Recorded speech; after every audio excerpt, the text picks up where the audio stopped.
Hello, yakakdien ublay nagabenta khatpra tarik unabamba arjar arbusan lashim naga gospel Lukas lunong khatkandai dekot iway hadu shipho. Ujisu ularung hapo Jericho bat ulayait lengba kashnong. Ladon hangta uway ubriu ubakerteng Zacchaeus urang ba nongkrong kajna bat ubarius pa.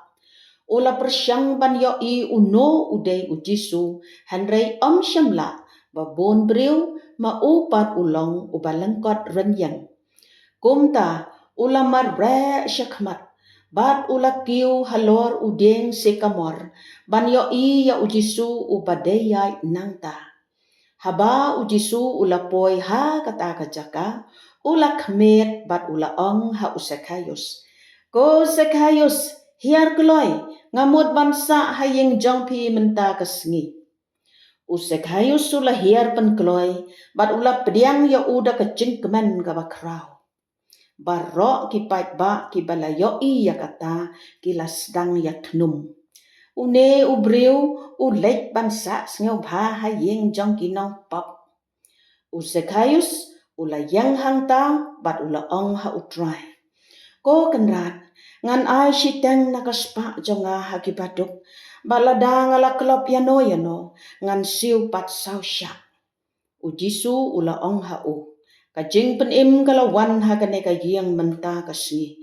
Naba une ubriu ru ulong ukun jong Abraham. Bat ukun ubriu ulawan ban buat bat ban penim yaki palaja. Ka kubor babha utrai. Zacchaeus ulengkot tang hagarenyang garenyot hanrei ujrong hagaspa kapeu. Yalade patshimet ngalengkot tang hagaspa kapeu. Ngalengkot hagarenyang garenyot ru hanrei ngalengkot palat hagakam mensim.